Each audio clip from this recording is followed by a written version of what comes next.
What's up, Spartans? Batman from TST Gaming here to keep you updated with everything Halo.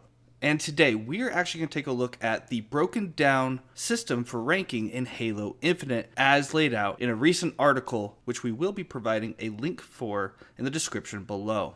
So the first thing we're going to actually talk about, in order to better understand how the ranking system works and whether or not it may be broken, is we're going to go over the terminology, just so we can kind of understand a little bit better before we dive a little bit deeper.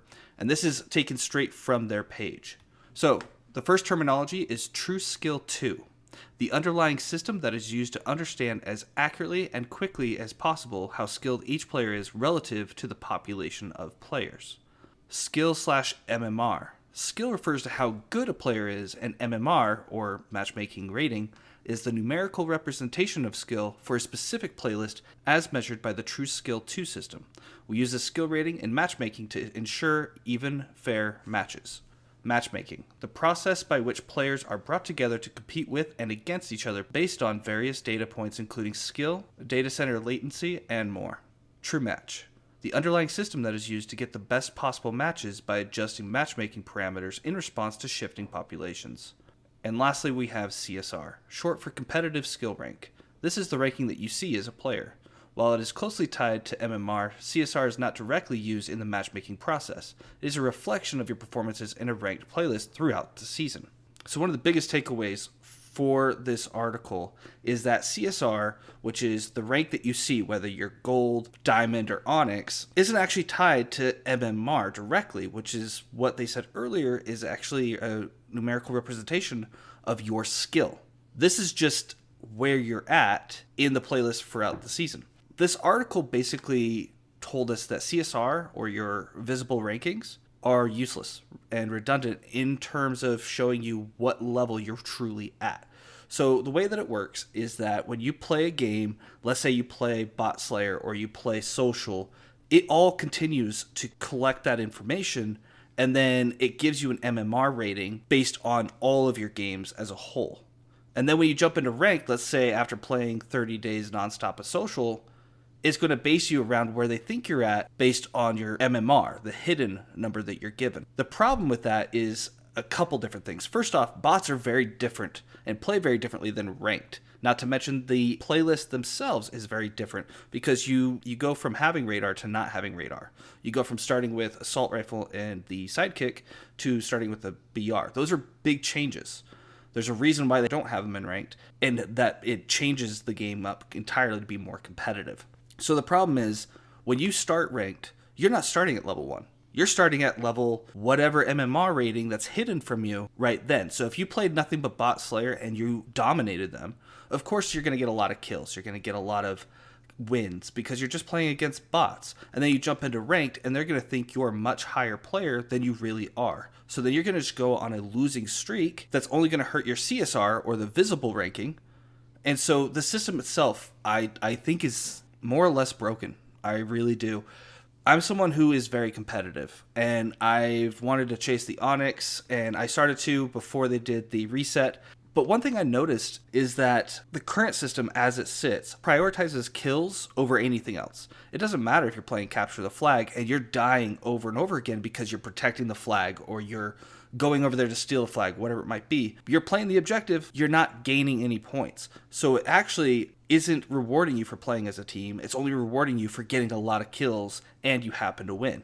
That's not a good system, because when you're playing something like Capture the Flag, the goal of the game isn't to get a lot of kills. It's to capture the flag X amount of times. So it really doesn't work as it sits right now. I mean, I remember back when Halo 2 came out and, the first ranking system, because it was the first online Halo. If you won, you would go up X amount. If you lost, you'd go down X amount.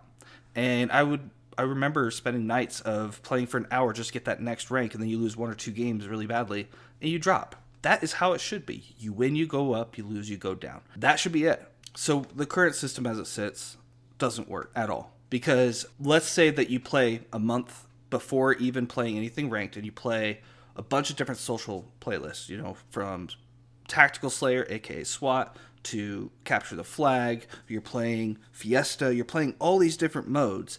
And what it does is it gives you this overall number, and it decides, okay, you're a Diamond 2 player based on these numbers. So you go into ranked, that's as high as it will let you actually go. It's not going to see that you're making progress by winning. It's just going to see that you're winning when you quote unquote shouldn't be, because it already is predicting how good you're going to be. So it won't actually rank you where you should be with the CSR. It's going to rank you much lower than that, so you have somewhere to chase. It's almost like a range. So they will say, oh, you're a Diamond 2 player. Let's say they put you down at Plat 4. So you have something to grind for, even though realistically they know that you're a Diamond 2 player. They just want to make it to where you have something to chase. This isn't the right way to run the system, because it really ruins it for everybody involved. Even pros have been coming out against the system, especially now that it's been laid out. And I mean, I didn't go into everything too deep, but just the stuff that I said, that's the biggest takeaways. That's the most important things that you need to know, is that the ranking system does not work as it sits. The best way to do is for them to start over and just make it wins and losses. That's it. Now, Mint Blitz on his channel, he was saying that he thinks that Onyx should only play with Onyx kind of system. Like once you get to that point, you should only be able to play with other Onyx. I think that's actually really smart.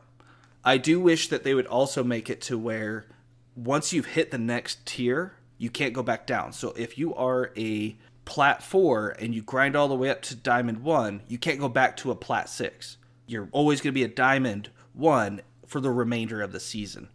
Because that's how Halo 5 was, and that's one thing that was nice, is you would finally grind your way up to the next tier, be like, oh, I finally made it. Instead of being like, oh, well, I just had a big losing streak, now I'm back down.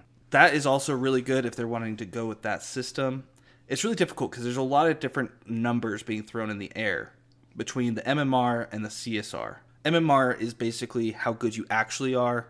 CSR is where you're at in relation to the maximum potential that you have. So hopefully they'll be changing this in the near future.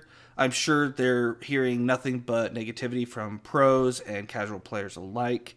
This was not a good article to put out for them because they weren't saying certain things that they're going to necessarily change. Now, they did say that they are going to eventually add a champion tier that's above Onyx like they had in Halo 5, which I believe is the top 200 players in that playlist. That's who would earn it. But overall, my biggest thing is when you start a new playlist, especially once they have more ranked playlists than they do now. So let's say you go into Tactical Slayer, you should be at 0 points with your first game, and you work your way, and your stats, your MMR, and your CSR, any of that information should be tied to that ranked Tactical Slayer playlist only. It shouldn't take into account how good you are in social Tactical Slayer. It should just be, you're at level 1, let's see how far you can go.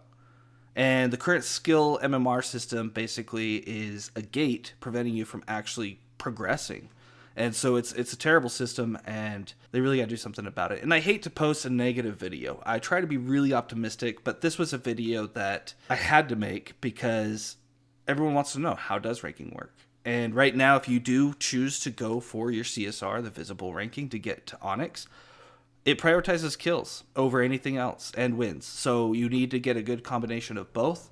But let us know in the comments down below what you think they should do to fix the current ranking system to be more viable. And that's all we have for today. If you did enjoy this video, please like and subscribe. Thank you for watching TST Gaming. Until next time, just play.